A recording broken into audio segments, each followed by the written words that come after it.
Greetings and salutations, everyone, and welcome back to tonight's second half. Sorry it's a little later than normal, but I had a very busy day. We got a new pet today. My daughter Belle and I got a new ball python. That makes 3 ball pythons that we have now. But anyway, I had to set everything up, so I was busy working on that. But here is tonight's second half. Before we get into it, though, a couple links. As you know, I rely on Patreon, PayPal, and my merch to help the channel to continue to grow and go. The links to Patreon and PayPal are in the description below. Merch is displayed directly under the video. Also, Dogman Frightening Encounters, Volume 1 through 3, the audiobook versions. They were written and researched by Tom Lyons, narrated and produced by me, Jeff Nadolny. Those audiobooks are available on Audible, Amazon, and iTunes, the links to which are also in the description as well. And finally, last but definitely not least, if you'd really like to help support this channel to continue to grow and go, simply subscribe. It doesn't cost you a cent. Click that like button. It takes half a second, and please leave a comment. Why? Well, because these things help, and they definitely matter. Now, everyone, I have taken far too much of your time. Let's get on with tonight's second half, shall we? Some of the top, most versatile predators on the planet are certainly the canids. The biological family canid encompasses a wide range of species and subspecies, including domestic dog, wolves, foxes, jackal, and dingo, and everything in between. Coming in a vast variety of sizes, colors, and shapes, they are a group of predators that have proven to be widely successful, spreading out to every corner of the globe, to every continent except Antarctica, hunting and prowling about to hunt within just every niche and habitat there is. These are creatures which formed an unbreakable bond and partnership with the humans many millennia ago, and gave us our domesticated dog and many variations. These majestic animals tend to rule their domain wherever they are found, and are among the most successful predators on the planet. Let's venture to North America for some canine cryptids.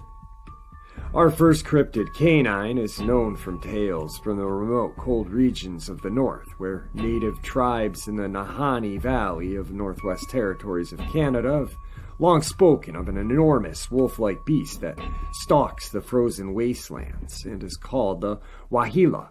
The wahila is usually said to look very similar to a wolf, but much larger, more muscular, and heavily built, with shorter, stockier legs that are longer in the front than in the back.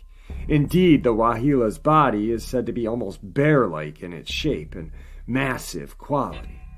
And it is also often described as having disproportionately large feet that are almost like snowshoes, with widely spaced toes and broader, more formable head than a normal wolf with smaller ears, and sometimes is mentioned as having long white fur. At least one eyewitness sighting has described the beast as being like a wolf on steroids and standing about 3.5 feet at shoulder, which is far larger than a typical wolf. The legends surrounding this creature say that it is a solitary hunter rather than a pack animal like the wolves and most other canine, and that it has various supernatural powers. Interestingly, the wahila's main territory in the Nahanni Valley is also known for its large amount of disappearances and deaths, with some corpses being found headless, leading to a rather ominous nickname, the Headless Valley. Some have even blamed these mysterious deaths on the presence of the wahila. And indeed, the valley is wreathed in dark legend of numerous evil spirits that are said to inhabit it. The wahila has also been reported from Alaska and northern Michigan, and Ontario, Canada has its own version of the wahila, called the Ontario White Wolf. Theories on what the wahila could be vary, with one of the most popular ideas in cryptozoology being that it's not a wolf at all, but rather a relic population of the prehistoric beast known as the bear dog. These imposing creatures were from a family of Amphicemidae, a group of animals that resembled a hybrid between a wolf and a bear, hence their common name, and are thought to have died out in the New World around 2 million years ago, and in the Old World around 10,000 years ago. The top proponent of the idea that the Waheela could be a surviving population of the bear dogs was the renowned cryptozoologist Ivan Sanderson, who believed that they could still remain in extremely isolated remote regions from which the Waheela reportedly comes. Other theories point to a relic population of the dire wolf, which were large, heavily built wolves that became extinct about 125,000 years ago. Yet other theories speculate that the Waheela could be some sort of North American relative of the hyena, or a new species of large canine altogether. More speculation of the Waheela point to it being merely an exaggerated report of an exceptionally large gray wolf, or mere superstitious tales from the native folklore and legend. Another cryptid canine that seems very similar to the Waheela is the mysterious beast known to the native peoples of the Great Plains as the Shunkaworkin, which translates to carries off dogs.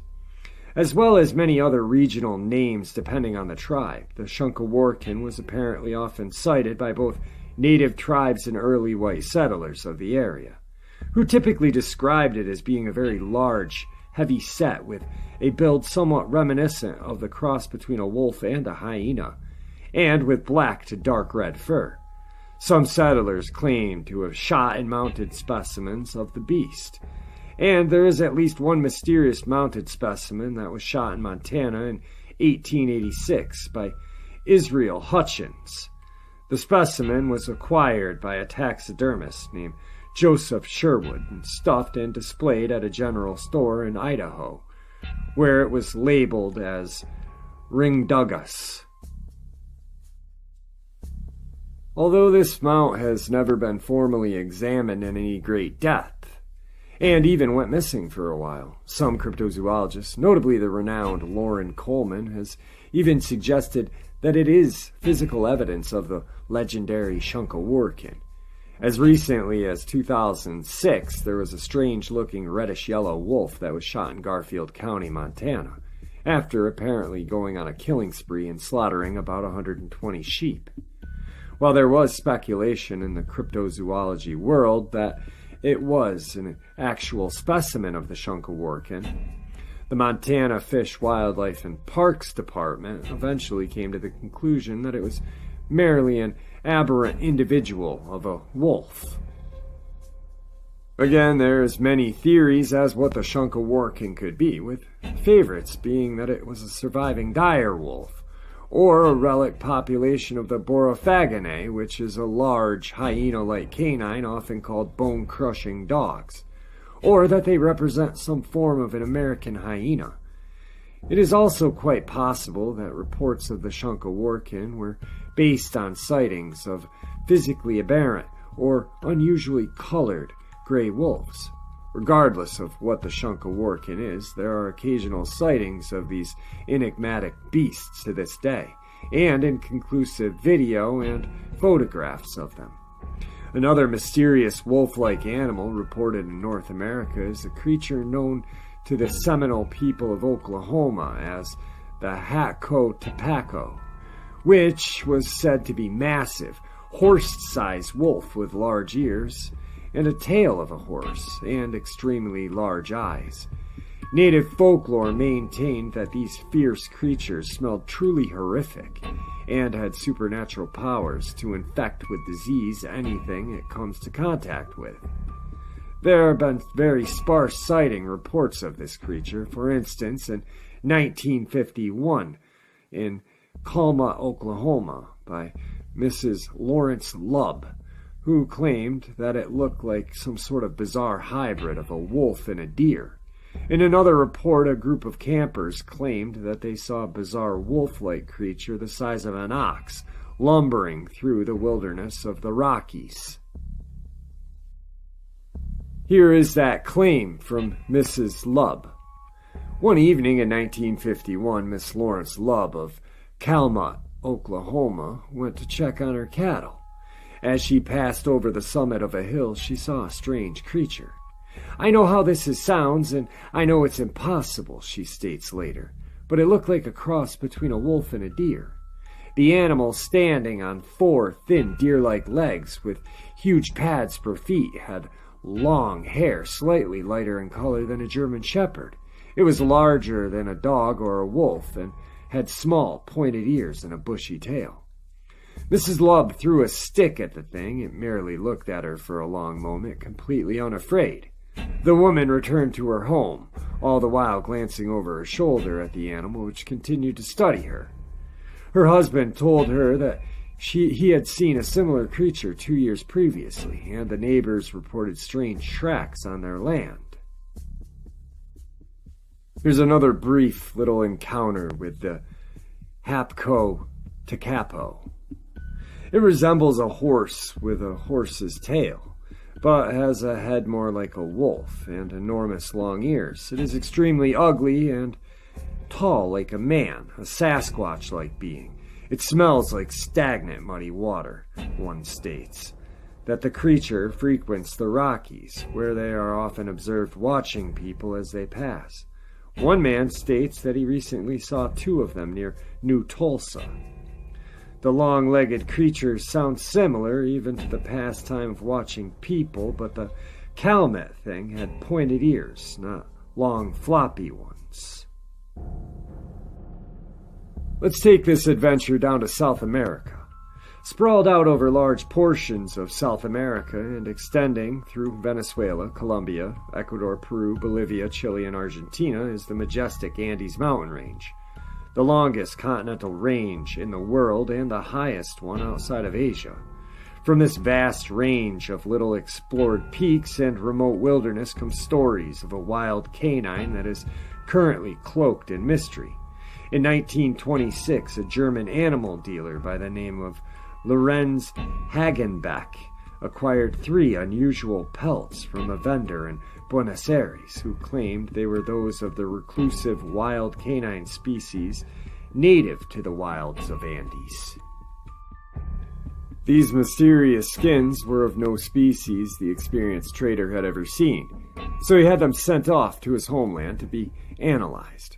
The pelts moved through several museums until 1940, when one of the pelts was examined by Dr. Ingo Krumbiegel, who had come across the strange canine skull from the Andes 10 years earlier and proclaimed them to be the same new, unknown species of wild dog.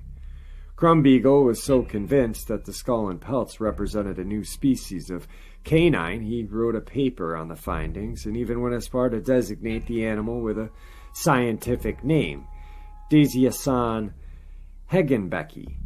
With the coming of World War II, this paper was all but forgotten among various other pressing concerns, and was lost to time, never to be widely peer-reviewed or acknowledged. It wasn't until the 60s that the pelts would have looked again and tested with modern scientific methods such as DNA analysis, which proved to have mixed results. The first results of such testing showed them to be merely mundane domesticated dogs, and further testing by the Munich Zoological Museum in Germany found the samples to be degraded by chemical treatment and highly contaminated with pig, wolf, and human DNA, rendering the samples inconclusive and keeping the pelts shrouded in mystery. The enigmatic wild dog, which has come to be known by various names such as the Andean wolf and the Andean mountain wolf and the Hagenbeck wolf, still lacks any conclusive evidence proving or disproving its existence, and will likely remain a shadowy specter until further information, evidence, or specimens have been uncovered. We'll cross the ocean to Africa.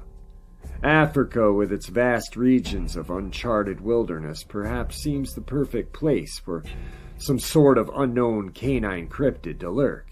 Here in the desolate desert wastelands of the Sahara, in the northern region of Africa, there is said to prowl a species of mysterious dog or wolf-like creatures known to the nomadic Tuareg people as the Ajul, where they are known as legendary creatures of lore, sometimes attributed with supernatural powers, such as the ability to sow confusion or discord in humans. The Ajul is usually described as standing about 2.5 feet tall at the shoulder and weighing about 30 to 45 pounds, with rough, reddish skin that has a somewhat blue hue. With large webbed feet and only 4 toes, they are said to hunt in packs, numbering in 3 to 13 members, but are mostly thought to be harmless to humans. In 1928, a French naturalist and explorer, Theodore Monod, collected numerous accounts at the time of this strange creature from locals in the desert regions, and there was sporadic sightings of the creature since. In his recent of 92, there was a sighting of a pack allegedly hunting near a village. One of the most common theories for what these are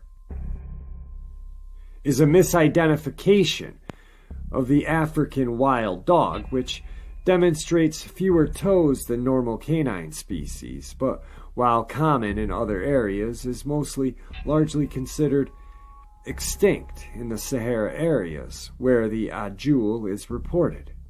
It has also been suggested that the Ajul could be simply another canine species with a skin condition, such as mange, or a misidentification of some other species of animal. However, there is certainly still the possibility that this mysterious creature represents some new canine species. Now we'll head over to England. In 1810, the Falls of Cumberland, England, were stalked and terrorized by a mysterious bloodthirsty beast which over 6 months ravaged a large number of sheep across the countryside. This was already scary enough for locals who had no experience with such a terrifying predator, but making the whole incident stranger and more ominous was the state in which the dead sheep were found. The sheep that were killed by the creature did not display characteristics typical of an attack by a dog or wolf, as they were only missing a few select organs, and more sinisterly, were allegedly found to totally drained of blood. Other than this, the sheep were mostly uneaten. In some cases, the sheep were not even killed at all, but rather mauled and left alive and crippled, with large chunks of meat torn from them. Concerned farmers of the besieged region took it upon themselves to try to hunt down whatever this mysterious beast was. But despite frequent hunting parties fanning out into the night, they were unable to even catch a glimpse of the creature, all while the body count of the slain sheep grew. Traps were set in effort to catch it, and even poisoned dead sheep to set out to kill it. But again, the beast eluded capture, leaving the traps and their bait as well as the poisoned sheep carcass completely untouched. A reward was posted for the vicious beast's death, and professional hunters went out to bring it down on horseback and with specifically trained hunting dogs. But the dogs were reportedly terrified of going anywhere near it, and it is said that these normally fearless hunting dogs would sometimes fly into a panic and run away with their tails between their legs if they caught a scent of the thing. In one case, a hunting dog was seriously wounded when it ran off in some trees in pursuit, only to come hobbling back to its master with its front legs crushed by some powerful jaws. Despite all these efforts, the creature or creatures continued to kill the sheep indiscriminately, avoiding traps and hunting parties and scaring off hunting dogs. Whatever the elusive monster was, it was going about its grim business right under the noses, almost as if it was mocking the people. Rumors being to take hold amongst the superstitious populace that the mysterious animal, which was becoming known as the Great Dog of Ernindale, or even more sinister name, the Vampire Dog of Ernindale, was not even an animal at all, but rather some sort of supernatural apparition, demon, or a phantom. One farmer claimed to have seen the thing, described as it being an enormous creature that was somewhat like a dog, but with cat-like features as well, and with sandy brown fur marked by stripes down its back.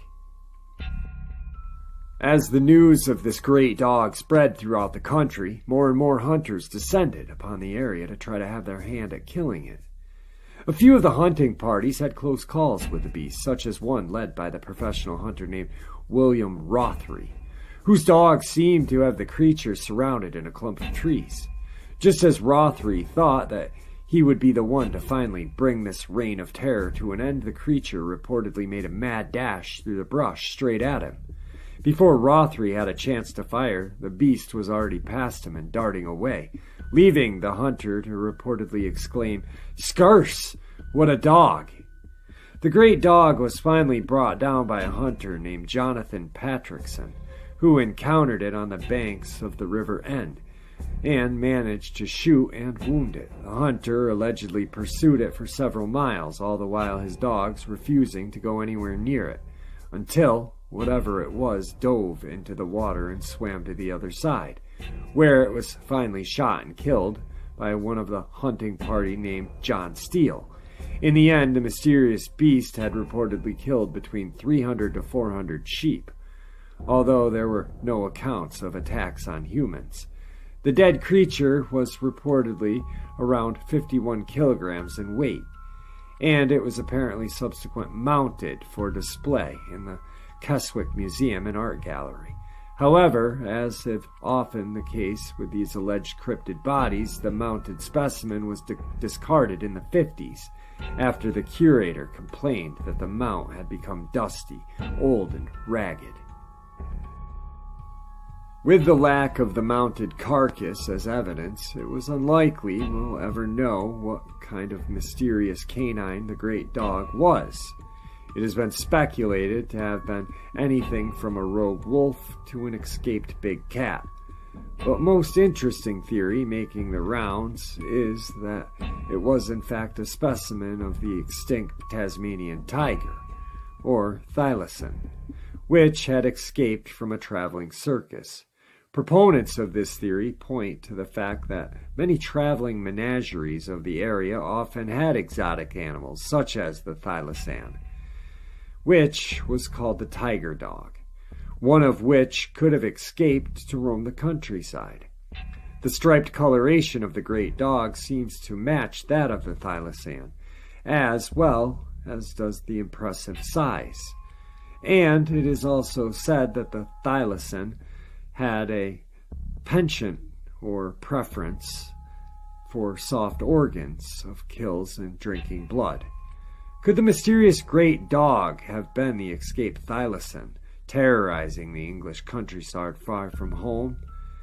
It is likely we'll ever know for sure. Now let's venture to Asia. From the remote forests of the Myanmar, in particular the Padang Game Sanctuary near the Irrawaddy River, come stories of a mysterious wild canine that could possibly represent a new species or even a new genus. What has come to be known as the gray dhole, or the Myanmar gray wild dog, is described as having dark gray fur, a pitch-black muzzle, and short, rounded ears. Although natives of the area have long known of this animal, the gray dhole has first brought to attention of the scientific community by E.G. Fighton Adams, who in 1913 wrote of an existence of a new species of gray wild dog, known to the Burmese locals. Adams had seen the creature in April of that year and said it was an unrecognized canine species that was gray in color and somewhat wolf-like in appearance. The species was also described in a 1933 book entitled A Game Book for Burma and Adjoining Territories. In 1936, a Burmese explorer called Mr. Tsang also came across the creature in the heavily forested lower Chidwin district, and it was described as being larger than a jackal or wild dog and having dark gray coat, a black muzzle, and unique half-shut eyes. The seasoned explorer claimed that he had never seen or come across a species in this area, and in the 50s such reports prompted the Bombay Natural Historic Society to make a concerted effort to try to get the skin, skull, or some other physical evidence of this unknown species, but none was ever acquired. One gamekeeper reportedly did shoot one of the animals, and its skin was alleged saved, but at some point was lost in time and its whereabouts is unknown. While the region is already home to the dhole, also known as the Asiatic wild dog, Indian wild dog, and red wolf, the gray dhole is said to be smaller and displays a coloration not consistent with the usual reddish coat of the known dholes. The gray dhole could be a new species of the dhole, or something else altogether. Some have suggested that it could be a relic population of wolves which were once known in the region but have officially gone extinct, a hybrid between a dog and a golden jackal, or even a hybrid between a dhole and a wolf, although nothing of the sort has ever been recorded. And it is uncertain whether dholes can even interbreed with other types of canine, as it has never been demonstrated, and classification of the dholes has put them in everything from a separate genus to Canis to an entire unique subfamily. Others say that the gray dhole could be a new genus or subfamily of the canine completely, unrelated to the dhole. It is unlikely that we'll ever know for sure, as the gray dhole has not been sighted since the 30s. And even if it ever existed at all, it is likely that it has gone extinct. All right, guys, I hope you all enjoyed tonight's second half as much as I enjoyed sharing it with you all. I'd like to thank you for all of your support. It truly means the world to me. I am blessed. You guys, this channel would be nothing without you. I would still do the research, but you guys actually give me the extra boost to do it, if that makes sense. So thank you. Please, everyone, stay healthy, happy, safe, and may the Great Spirit watch out for us all. May He guide us down that path we call life.